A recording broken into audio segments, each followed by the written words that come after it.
श्रीमद्भागवत गीता हिंदुओं का पवित्र ग्रंथ है, जिसमें 700 श्लोक एवं 18 अध्याय है।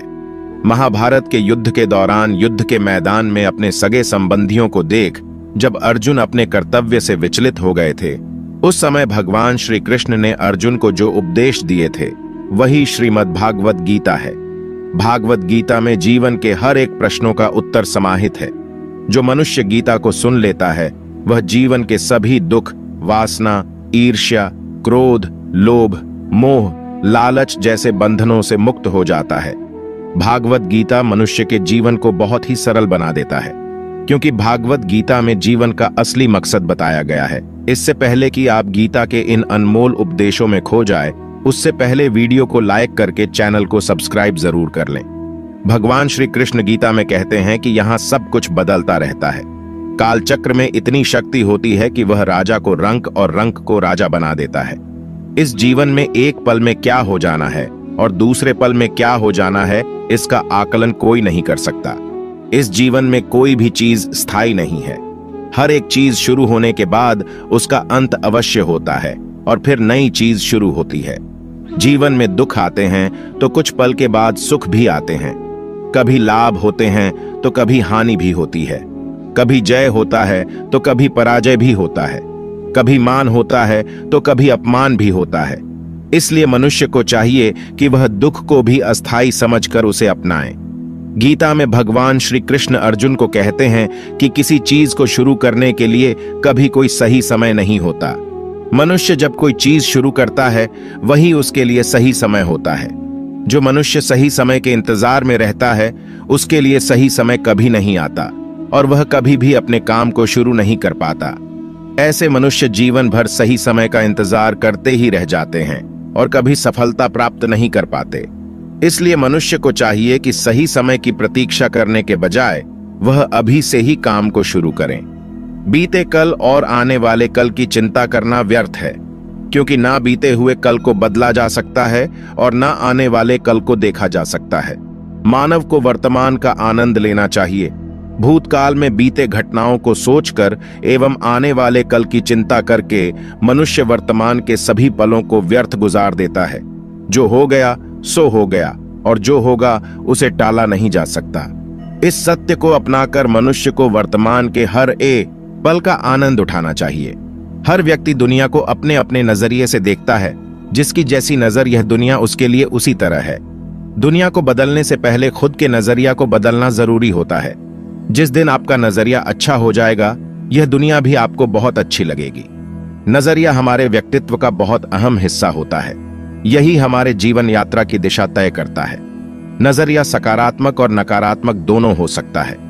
नकारात्मक नजरिया होने से व्यक्ति केवल निराशा और दुख पाता है, लेकिन सकारात्मक नजर से व्यक्ति को यह जीवन बहुत ही सरल और सहज लगने लगता है। क्रोध मानव के विनाश का कारण होता है, क्योंकि क्रोध से भ्रम पैदा होता है और भ्रम से बुद्धि विचलित हो जाती है। क्रोध में मानव को कुछ भी आभास नहीं रहता है। क्रोध में मानव अपनों के प्रति भी गलत शब्द का प्रयोग करता है। गलत शब्द व्यक्ति को दिल से चोट पहुंचाता है, जो घाव कभी मिट नहीं पाता। क्रोध में मानव कभी भी सही निर्णय नहीं ले पाता और क्रोध में ली गई निर्णय हमेशा ही दुखदायी होती है। क्रोध में व्यक्ति की आंखें बंद हो जाती हैं और उसका मुंह खुल जाता है। वह समझ ही नहीं पाता कि क्या सही और गलत है। क्रोध उसे गलत राह पर ले जाती है। इसलिए मनुष्य को क्रोध पर काबू करके मन को शांत रखना चाहिए।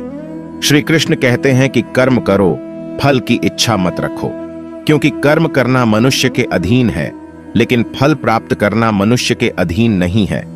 मनुष्य अगर सच्चे दिल से और कर्म को धर्म समझकर कर्म कर रहा है तो उसे एक ना एक दिन कर्म का फल जरूर मिलेगा। जो मनुष्य फल की इच्छा रख के कर्म करता है वह सुख दुख के जाल में फंस जाता है, क्योंकि जब मनुष्य अपने कर्म से फल प्राप्त नहीं कर पाता तो दुख उसे घेर लेती है। फल की पहली चिंता करने से मनुष्य अपने कर्म को सही से नहीं कर पाता, लेकिन जो मनुष्य बिना फल की चिंता किए कर्म को करता है उसे फल अवश्य मिलता है और वही व्यक्ति ज्ञानी होता है। कृष्ण कहते हैं कि मन जिसके बारे में हम सुनते हैं लेकिन कभी देख नहीं पाते, क्योंकि मन हमारे शरीर का एक शक्तिशाली अदृश्य हिस्सा है। मन ही तो है जो मनुष्य में तरह तरह के भाव को उत्पन्न कराता है और मनुष्य उसी के अनुसार व्यवहार करता है। मन मनुष्य को अपने जाल में इस कदर फंसा के रखता है कि मनुष्य लाख कोशिश कर ले, लेकिन वह अपने मन पर काबू नहीं पा पाता।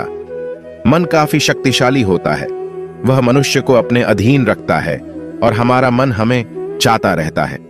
मन मनुष्य को घमंड की मदिरा पिलाकर मदहोश करने की शक्ति रखता है। मन मनुष्य को जीवन के अंत तक अपने जाल से निकलने नहीं देता, जिस कारण मनुष्य सदा जीवन के मोह माया में व्यस्त रहता है। हर मनुष्य की आत्मा के अंदर परमात्मा का प्रकाश है और उस परमात्मा का साक्षात्कार करने के लिए मनुष्य को अपने मन पर नियंत्रण करना चाहिए। एक बार मनुष्य मन पर काबू पाने में सफल हो जाए तो वह जीवन के मोह माया से बहुत आसानी हट सकता है। मनुष्य का शरीर विनाशी है, उसका कोई अस्तित्व नहीं, लेकिन मनुष्य का आत्मा अविनाशी है। आत्मा कभी नहीं मरती, यह सदा अमर रहती है। आत्मा को ना कोई शस्त्र मार सकता है, ना कोई अस्त्र मार सकता है।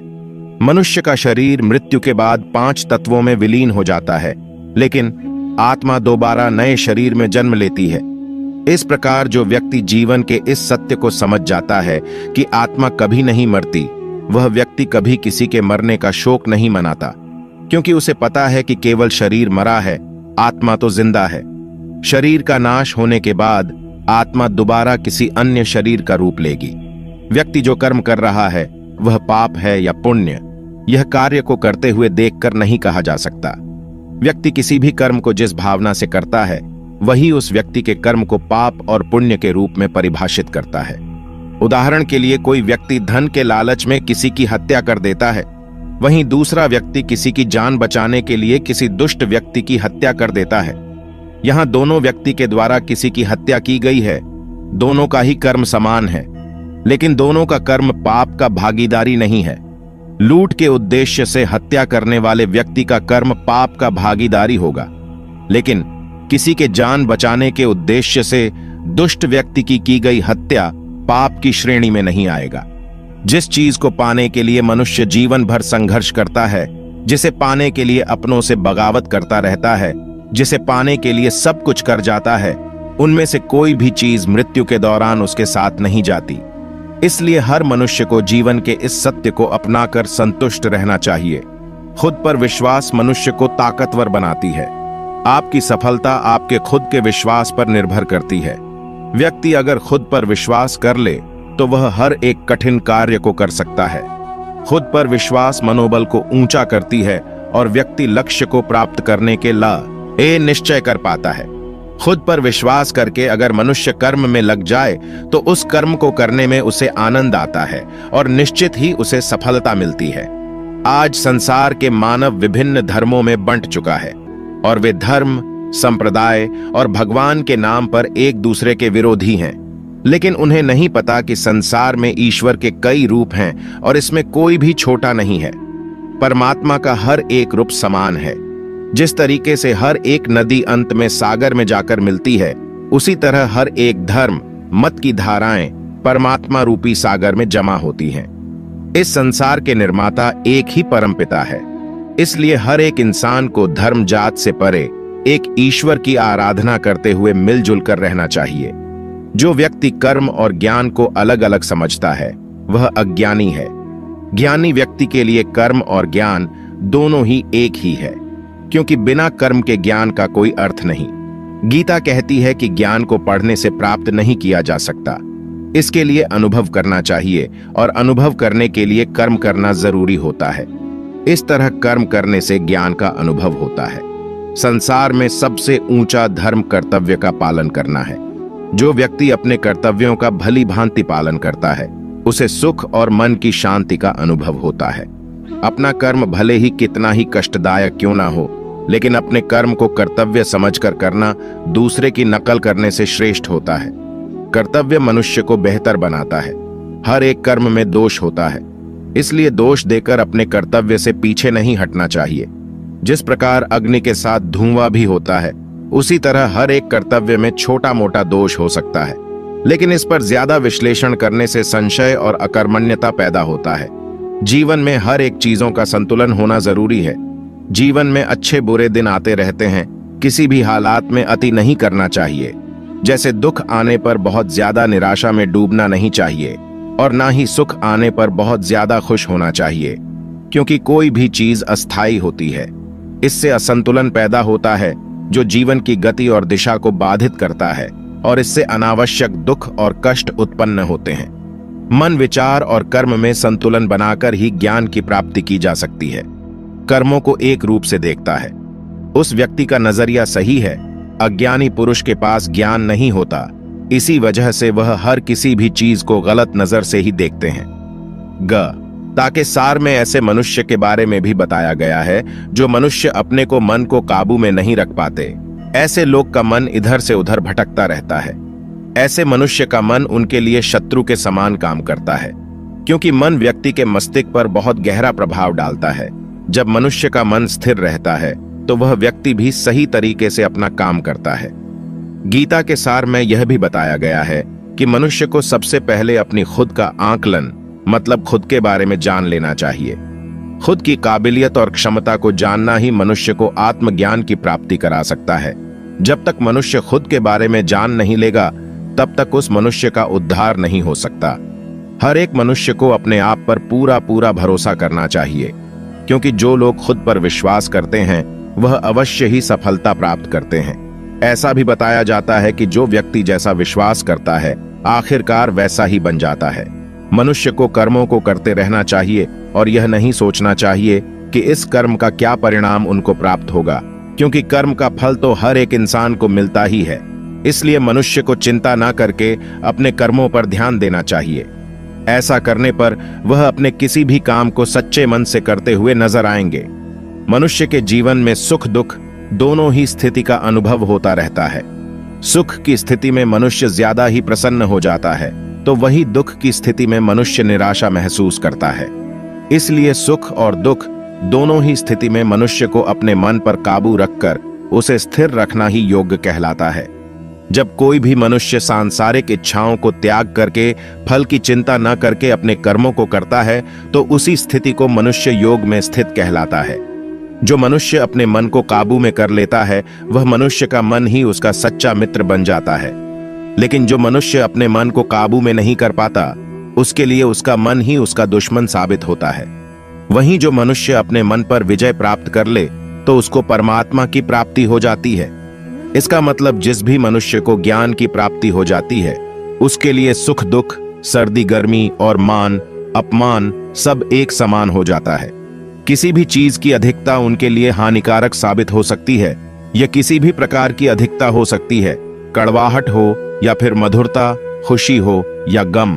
हमें कभी भी किसी भी चीज की अति करना हमारे लिए नुकसानदायक साबित हो सकती है। जीवन में संतुलन बनाए रखना है, बहुत जरूरी है।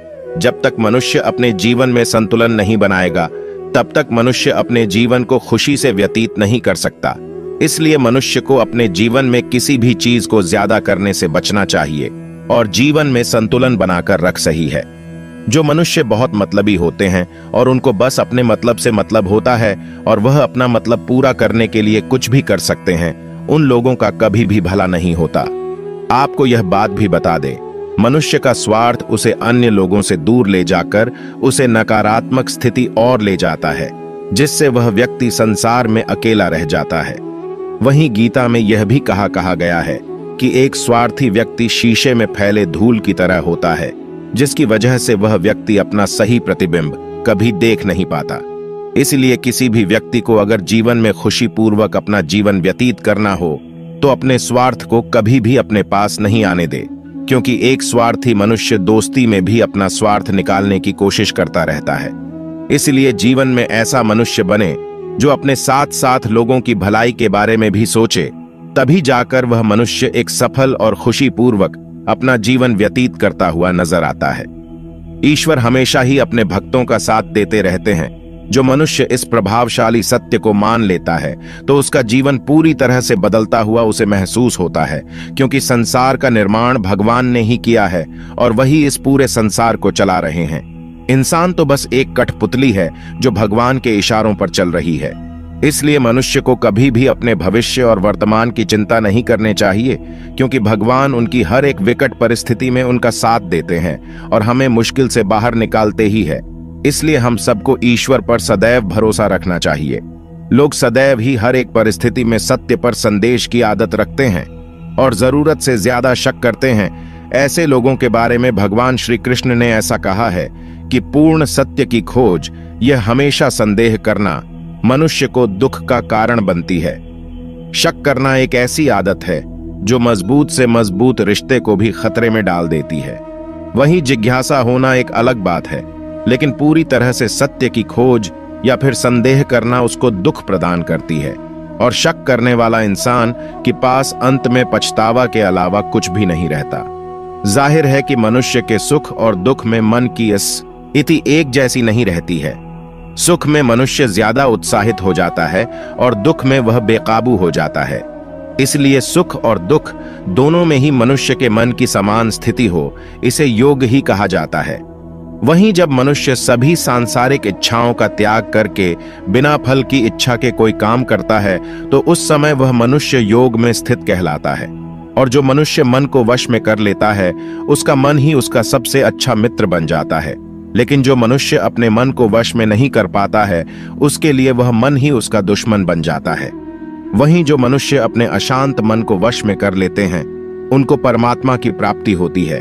और जिस मनुष्य को ज्ञान की प्राप्ति हो जाती है उसके लिए सुख दुख, सर्दी गर्मी और मान अपमान सब एक समान हो जाते हैं। ऐसा मनुष्य स्थिर चित्त और इंद्रियों को वश में करके ज्ञान द्वारा परमात्मा को प्राप्त करके हमेशा संतुष्ट रहता है। गीता सार के इस उपदेश को अगर कोई भी व्यक्ति अपने जीवन में पालन करे तो निश्चय ही वह एक सफल व्यक्ति बन सकता है। जो लोग पूरे विश्वास के साथ अपने लक्ष्य को पाने का प्रयास करते हैं वह निश्चय ही अपने लक्ष्य को पा लेते हैं। लेकिन मनुष्य को अपने लक्ष्य को हासिल करने के लिए लगातार चिंतन करते रहना चाहिए। मनुष्य को तनाव से दूर रहना चाहिए, क्योंकि तनाव इंसान को सफल होने से रोकता है। अपने काम को पहले प्राथमिकता दें और पहले अपने काम को पूरा करने की कोशिश करें, तभी दूसरे का काम करें। क्योंकि जो लोग पहले अपने काम को नहीं करते और दूसरे का काम करते रहते हैं वे लोग अक्सर परेशान रहते हैं। श्रीमद् भगवत गीता में भगवान श्री कृष्ण कहते हैं कि सब एक ही भगवान की विभूतियां हैं। जो लोग भगवान के अलग अलग रूपों की पूजा करते हैं और उनकी अलग अलग शक्तियों में भरोसा रखते हैं, ऐसे लोगों के लिए यह जान लेना बेहद जरूरी है कि सभी एक ही भगवान की विभूतियां हैं। मनुष्य के अच्छे गुण और अवगुण भगवान की शक्ति के ही रूप हैं। इसका सार यह है कि लोक में जितने देवता हैं सभी एक ही भगवान की विभूतियां हैं। वहीं कोई पीपल को पूज रहा है तो कोई पहाड़ को, कोई नदी या समुद्र को। असंख्य देवता हैं जिनका कोई अंत नहीं है। लोग अपनी अपनी आस्था के मुताबिक देवी देवताओं के अलग अलग स्वरूपों की पूजा करते हैं, लेकिन सभी एक ही भगवान की विभूतियां हैं। जो लोग सच्चे मन से भगवान की आराधना करते हैं और अपना पूरा ध्यान भगवान की भक्ति में लगाते हैं वे लोग पूर्ण सी जद योगी माने जाते हैं। वहीं जो मनुष्य परमात्मा के सर्वव्यापी, अकल्पनीय, निराकार, अविनाशी, अचल स्थित स्वरूप की उपासना करता है और अपनी सभी इंद्रियों को वश में करके सभी परिस्थितियों में समान भाव से रहते हुए सभी प्राणियों के हित में लगा रहता है, उस पर ईश्वर की कृपा जरूर बरसती है। जो लोग दूसरी की भलाई पर ध्यान नहीं देते और सिर्फ अपना मतलब साधने में लगे रहते हैं उन लोगों का कभी भला नहीं होता। आपको बता दें कि इंसान का स्वार्थ उसे अन्य लोगों से दूर ले जाकर नकारात्मक हालातों की तरफ धकेलता है, जिसके चलते व्यक्ति अकेला रह जाता है। वहीं गीता में यह भी कहा गया है कि स्वार्थ शीशे में फैली धूल की तरह है, जिसकी वजह से व्यक्ति अपना प्रतिबिंब ही नहीं देख पाता। वहीं अगर आप चाहते हैं कि आप भी अपना जीवन खुशीपूर्वक व्यतीत करें तो इसके लिए यह जरूरी है कि आप अपने स्वार्थ को कभी अपने पास नहीं आने दें, क्योंकि स्वार्थी मनुष्य दोस्ती भी सिर्फ अपना स्वार्थ निकालने के लिए करते हैं। आपने अक्सर यह सुना होगा कि जिसका कोई नहीं होता उसका भगवान होता है। गीता सार में भी यह कहा भी गया है कि ईश्वर हमेशा मनुष्यों का साथ देता है। वहीं जब व्यक्ति इस प्रभावशाली सत्य को मान लेता है तो उसका जीवन पूरी तरह बदल जाता है। सृष्टि निर्माता ईश्वर ही है जो संपूर्ण जगत को चला रहा है। वहीं इंसान तो बस ईश्वर की हाथ की एक कठपुतली है। इसलिए इंसान को कभी अपने भविष्य या फिर अतीत की चिंता नहीं करनी चाहिए, क्योंकि हर विकट परिस्थिति में ईश्वर इंसान का साथ देता है और उसे मुश्किल से बाहर निकालता है। इसलिए हम सभी को ईश्वर पर भरोसा रखना चाहिए। जिन लोगों में शक या संदेह की आदत होती है या फिर जो लोग जरूरत से ज्यादा शक करते हैं। ऐसे लोगों के लिए श्री कृष्ण ने गीता में कहा है कि पूर्ण सत्य की खोज या फिर संदेह की आदत इंसान के दुख का कारण बनती है, क्योंकि शक करना एक ऐसी आदत है जो कि मजबूत से मजबूत रिश्ते को भी खोखला कर देती है।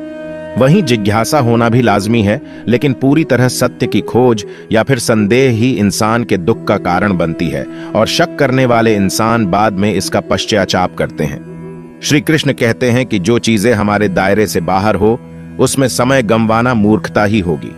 न तो यह शरीर तुम्हारा है और न ही तुम इस शरीर के मालिक हो। यह शरीर पंच तत्वों से बना है, आग, जल, वायु, पृथ्वी और आकाश। एक दिन यह शरीर इन्हीं पंच तत्वों में विलीन हो जाएगा। जी में हम कितने सही हैं और कितने गलत हैं, यह केवल दो लोग जानते हैं, एक परमात्मा और दूसरी हमारी अंतरात्मा। परिवर्तन ही संसार का नियम है। एक पल में हम करोड़ों के मालिक हो जाते हैं और दूसरे पल ही हमें लगता है कि हमारे पास कुछ भी नहीं है। क्रोध से भ्रम पैदा होता है, भ्रम से बुद्धि व्यग्र होती है। जब बुद्धि व्यग्र होती है तब तर्क नष्ट हो जाता है। जब तर्क नष्ट होता है तब व्यक्ति का पतन हो जाता है। जैसे अंधेरे में प्रकाश की ज्योति जगमगाती है, ठीक उसी प्रकार से सत्य की चमक भी कभी फीकी नहीं होती। इसलिए व्यक्ति को सदैव सत्य के मार्ग पर चलना चाहिए। मनुष्य जिस रूप में ईश्वर को याद करता है, ईश्वर भी उसे उसी रूप में दर्शन देते हैं। अपने आप को भगवान के प्रति समर्पित कर दो, यही सबसे बड़ा सहारा है। जो कोई भी इस सहारे को पहचान गया है वह डर, चिंता और दुखों से आजाद रहता है। इंद्रियों की दुनिया में कल्पना सुखों की प्रथम शुरुआत है और अंत भी जो दुख को जन्म देता है। मन की गतिविधियों, होश, श्वास और भावनाओं के माध्यम से भगवान की शक्ति सदा तुम्हारे साथ है और लगातार तुम्हें बस एक साधन की तरह प्रयोग करके सभी कार्य कर रही है। बुरे कर्म करने वाले, सबसे नीच व्यक्ति जो राक्षसी प्रवृत्तियों वाले होते हैं और जिनकी बुद्धि माया ने हर ली है, वो मेरी पूजा या मुझे पाने का प्रयास नहीं करते। बुद्धिमान को अपनी चेतना को एकजुट करना चाहिए और फल के लिए इच्छा नहीं करनी चाहिए। सज्जन व्यक्तियों को सदैव अच्छा व्यवहार करना चाहिए, क्योंकि इन्हीं के पद चिन्हों पर सामान्य व्यक्ति अपने रास्ते चुनता है। भगवान श्री कृष्ण ने श्रीमद् भगवत गीता में जो भी उपदेश दिए हैं, अगर इन उपदेशों को लोग अपने जीवन में उतार लें तो वे निश्चय ही अपने जीवन में सफल हो सकते हैं। गीता सार के ये उपदेश वाकई एक सफल जीवन के निर्माण करने में अपनी अहम भूमिका निभाते हैं।